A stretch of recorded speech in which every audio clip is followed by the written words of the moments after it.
It's the most beautiful time of the year. Lights fill the streets, spreading so much cheer. I should be playing in the winter snow, but I'ma be under the mistletoe. Assalamualaikum warahmatullahi wabarakatuh. Waalaikumsalam warahmatullahi wabarakatuh. Halo semuanya, selamat datang di podcast kami yang bertema Mengenang Sumpah Pemuda, Refleksi dan Aksi untuk Masa Depan. Saya Kanaya dan saya akan memandu jalannya podcast ini. Hari ini kita akan membahas tentang pentingnya Sumpah Pemuda bagi generasi muda, khususnya di SMP Islam Terpadu Harapan Bunda Semarang. Sebelum kita memulai, izinkan saya memperkenalkan narasumber kita hari ini. Kami ada Bapak Roh Agung, aktivitas saat ini sebagai Humas Yayasan Bakti Ibu. Beliau sangat berpengalaman khususnya dalam bidang kepenulisan, kepenyiaran, serta kehumasan.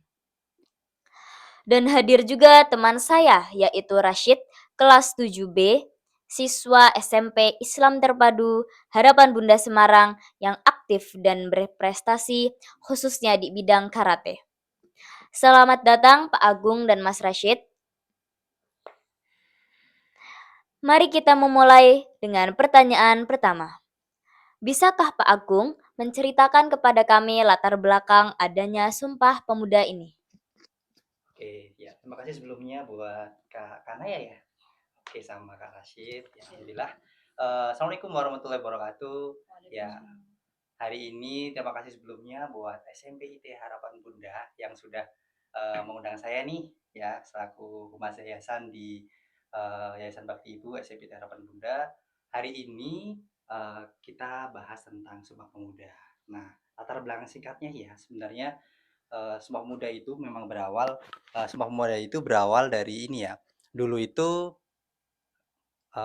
bangsa Indonesia apa namanya terdiri dari banyak suku gitu ya. Sampai kemudian akhirnya bikin kayak organisasi seperti Jong Java, Jong Celebes, Jong Sumatera gitu ya. Jadi beda-beda dan mereka itu berjuang itu untuk ini wilayahnya masing-masing. Ya, wilayahnya masing-masing. Nah, karena kemudian pengen gimana supaya para pemuda-pemuda ini nanti tidak berdiri sendiri-sendiri. Kalau sendiri-sendiri itu kan otomatis gampang dihancurkan ya, gampang dihancurkan ya. Makanya mereka bersatu tuh diawali dari Kongres Pemuda 1 di tahun 1926, kemudian akhirnya titik pentingnya itu di tahun 1928 ya tanggal 28 Oktober itu akhirnya lahirnya Sumpah Pemuda. Tahu ya isinya apa Sumpah Pemuda? Iya. Oke, mungkin seperti itu latar belakang singkatnya. Terima kasih Pak Agung, jawaban yang luar biasa sekali. Sekarang saya ingin bertanya kepada Rashid, apa yang kamu pikirkan tentang Sumpah Pemuda dan bagaimana kamu dapat menerapkannya dalam kehidupan sehari-hari? Oke, baik. Terima kasih ya pertanyaannya. Bagi saya, Sumpah Pemuda itu tentang semangat persatuan dan kesatuan. Saya dapat menerapkan Sumpah Pemuda dalam kehidupan sehari-hari dengan cara bekerja sama dengan teman, ya, menghargai perbedaan, dan juga berperan aktif dalam kegiatan sekolah. Saya juga harapkan generasi muda dapat berkontribusi bagi bangsa Indonesia. Terima kasih Rashid. Sekarang saya ingin bertanya kepada Pak Agung lagi nih. Pak Agung, apa arti Sumpah Pemuda bagi Bapak dan mengapa penting bagi generasi muda hari ini? Ya, seperti yang disampaikan oleh Mas Rasid tadi ya.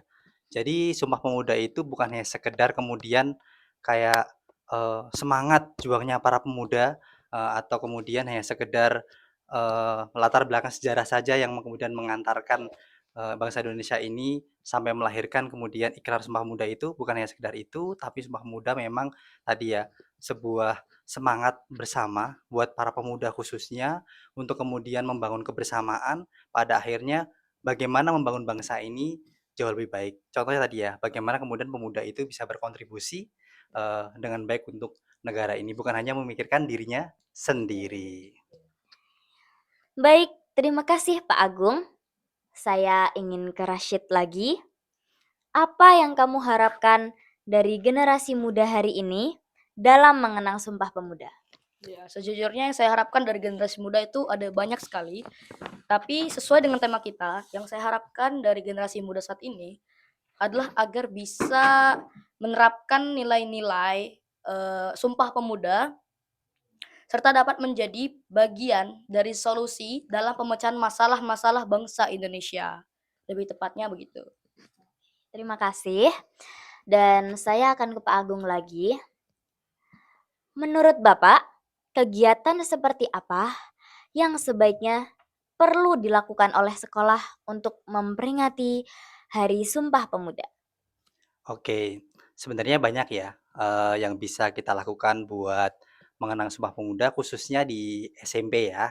Untuk ada di SMP, selain kemudian bentuk formalnya adalah upacara bendera untuk peringatan, bisa juga dalam bentuk-bentuk yang lain. Misalnya kalau mau melibatkan seluruh siswa, kemudian bisa dapat banget nih, feel-nya, kerasa banget Sumpah Pemudanya, bisa kalian nanti bikin, mungkin bisa dibantu para ustadz-ustadzah ya, kayak sosiodrama kayak gitu tuh, ceritanya bikin nanti para pahlawan-pahlawan tuh meranin pahlawan-pahlawannya tuh, kemudian nanti malah dapet, jadi nggak cuma sekedar baca buku atau cerita, yang kita dapetin, tapi, "Oh ternyata bener ya, Kongres Pemuda itu kayak begini ya. Oh nanti yang jadi Jong Java kayak gimana ya, yang jadi Jong Sumatera kayak gimana ya." Nah, itu bisa kerasa banget dan saya yakin, teman-teman bisa langsung ini nih, apa namanya, kayak ini, nempel gitu ya. Oh ternyata, simulasi Sumpah Pemuda itu ternyata berawal dari seperti ini, kemudian akhirnya begini. Lah, bisa juga nanti dengan lomba-lomba kayak,